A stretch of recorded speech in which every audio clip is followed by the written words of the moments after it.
Hermanos amados, amados hermanos, el pastor Pedro Saavedra les saluda. Seguimos adelante en esta serie que habla acerca del verdadero evangelio, las buenas nuevas del reino. La carga que el Señor nos ha comunicado es insistir en ese verdadero evangelio. Es la esencia de esta serie que va a tener 5 partes. Estamos ahora en la parte número 1 y siempre con aquel pensamiento: ¿qué es lo que hemos predicado como evangelio? ¿Cuál ha sido el énfasis en las buenas noticias que hemos predicado? Y no es el evangelio del reino. Seguimos mirando Mateo, y en Mateo 2 nos revela que esta persona maravillosa, el Cristo, la semilla, el Rey, puede ser aceptada y recibida únicamente por las personas sencillas que están y son completamente desligadas de la religión o de la política y de toda idea propia. Los fanáticos religiosos descuidan a Jesús. Los políticos le rechazan y le persiguen, pero los sencillos le reciben. Al final, esta persona maravillosa se convirtió en un humilde nazareno. Estamos hablando al final del capítulo 2, versículo 23. Al final del capítulo 1, él es, o lo encontramos como Emmanuel y Jesús, así es llamado. Al final del capítulo 2 es llamado un nazareno, que significa humilde, menospreciado y sin fama. Nuestro Emmanuel, nuestro Jesús, es un nazareno. Para el mundo, para los políticos y para los religiosos, el Señor Jesús sigue siendo un nazareno. Pero para nosotros, Él es Jehová más y Dios más. ¿Qué es el reino? Vamos ahora a revisar un poco más acerca de la siembra de esa semilla del reino. El reino es la totalidad de Cristo como vida que se propaga en nuestro interior con todas sus actividades o todas las actividades de esa vida. El reino no es la totalidad de doctrinas que aprendemos ni de ninguna otra cosa, sino la totalidad de Cristo como vida que se propague en nuestro interior con todas sus actividades de vida. No debemos olvidar, amado, la parábola de Marcos 4, del 26 al 29. En ella el Señor Jesús comparó el reino con una semilla que es sembrada en la tierra, la cual después crece, lleva fruto y finalmente produce la cosecha. La cosecha representa la plena manifestación del reino. Mucho antes de que se produzca la cosecha, el reino viene en forma de semilla. Estrictamente hablando, la venida del reino se inició con la venida de la semilla. La manifestación del reino se producirá mediante un proceso de crecimiento. Y esto difiere completamente con el concepto del que han enseñado tal vez algunos maestros cristianos, quienes afirman que el reino se encuentra suspendido y que algún día repentinamente este reino va a venir a la tierra.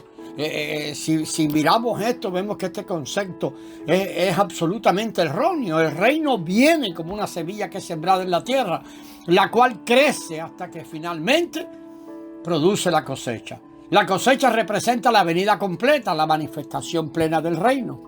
El reino comenzó a venir cuando el Señor Jesús vino como la semilla hace unos 2000 años en su encarnación, y desde entonces ha continuado viniendo gradualmente mediante un proceso de crecimiento, y vino a ti y vino a mí el día que ocurrió la regeneración.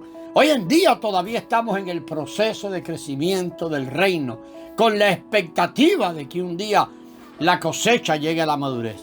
Cuando la cosecha esté madura, ese será el día de la plena manifestación del reino.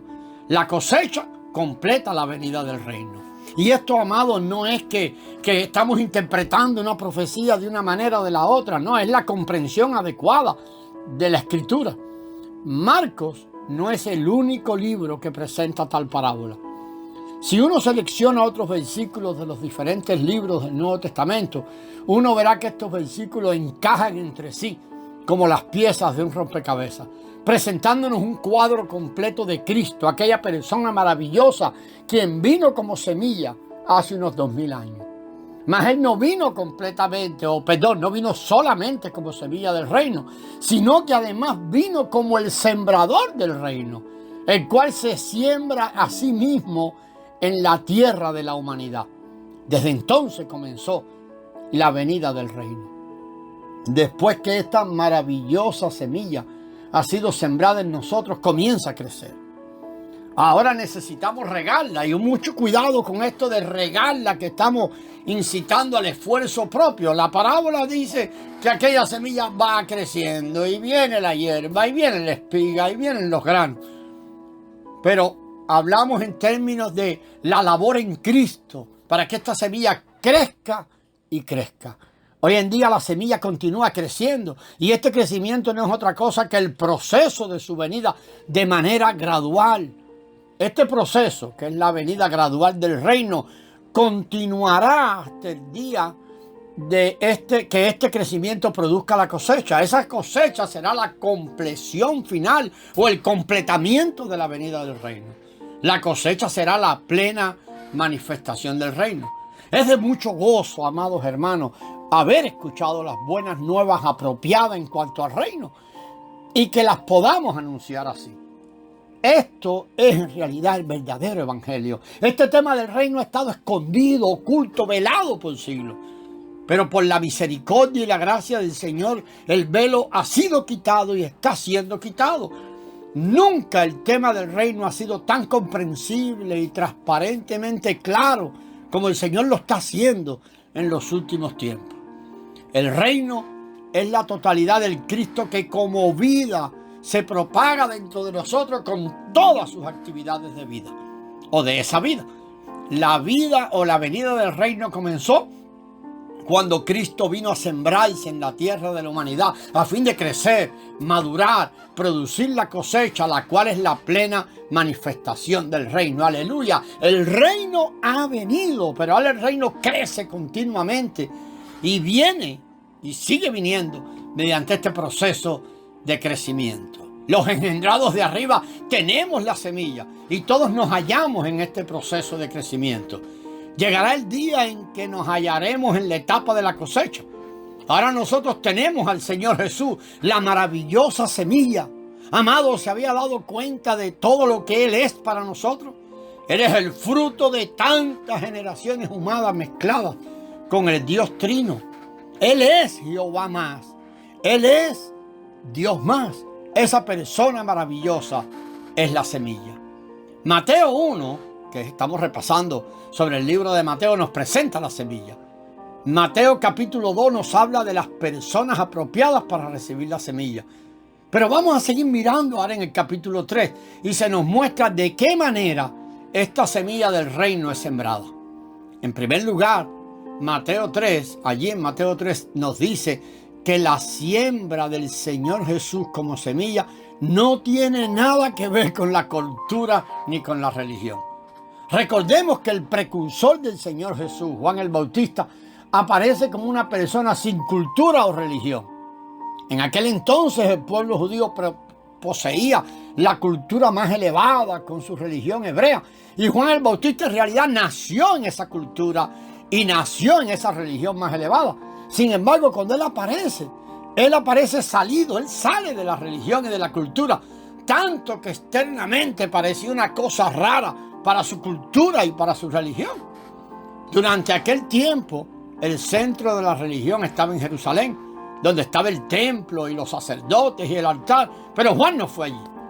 Aun cuando él había nacido en un hogar sacerdotal, él se alejó de Jerusalén, del templo y de la ciudad santa. Él simplemente fue al desierto, lejos de la cultura, lejos de toda cultura y religión humana, vistiéndose con pieles de camello, algo que parecía salvaje e inmundo. Según Levíticos 11:4, el camello era un animal inmundo. Juan no solamente se vestía con pieles de camello, un animal inmundo, sino que también se alimentaba de langostas y miel silvestre. Eso es lo que leemos en Mateo 3:4. Todo lo relacionado con Juan estaba completamente libre, exento de toda religión y de toda cultura. Algo nos quería mostrar el Señor con eso. Juan el Bautista también predicaba de manera peculiar. Decía: arrepentíos, porque el reino, es lo que vemos allí en Mateo 3:2. Además, él desarrollaba una práctica muy inusual. Si uno aceptaba su predicación, él no procedía a meterlo en una escuela, a enseñarle, sino que simplemente lo sumergía en el agua, lo cual significaba que él sepultaba a la persona y le daba fin. Eso es lo que él estaba diciendo, en efecto, lo que Juan estaba diciendo en su época y diciendo ahora, que por el reino y para el reino es necesario que seamos aniquilados y sepultados. Si arrepienten por causa del reino, les decía, entonces les voy a poner fin y hacerlos morir. Deben comprender que no sirven para nada. Para lo único que sirven es para ser sepultados. Por un lado, Juan sepultaba a las personas en las aguas del bautismo. Y por el otro lado, él dijo que aquel que venía o el que habría de venir les bautizaría en el Espíritu Santo. Juan ponía fin a las personas, pero aquel que vendría les daría un nuevo comienzo al ponerlos en el Espíritu. Aleluya. ¿En qué consiste este nuevo comienzo? Cuando los fariseos y saduceos venían a Juan, ellos probablemente tenían el concepto de que debían ser mejores personas y que tal vez esta persona extraña podía hacer algo para ayudarles a ellos a ser mejores. Pero amados, recuerden lo que Juan les decía. Él no les decía: ustedes, fariseos y saduceos, son unos caballeros, pero no son lo suficientemente bondadosos, buenos, gentiles. Así que yo he venido para que ustedes sean buenos, para ayudarles a mejorar. No, él les decía: cría de víbora, generación de víbora. ¿Quién les enseñó a huir de la ira venidera? Mateo 3:7. En otras palabras, no piensen ustedes en términos de ser buenos o malos. Ustedes son víboras, serpientes venenosas, una generación de víboras. El cambiar de conducta no tiene ningún valor. Aun si se vuelven más refinados, ahora serán víboras refinadas. Si se mejoran ustedes mismos, simplemente serán serpientes mejoradas. Ustedes no necesitan cambiar de conducta, sino que necesitan un cambio de nacimiento, necesitan un cambio de naturaleza, necesitan experimentar un cambio de vida y de naturaleza. Ese era el mensaje de Juan y sigue siendo el mensaje central del Evangelio del Reino. Seguiremos sobre esto, amados hermanos, en el próximo audio. La gracia del Señor sea con vosotros.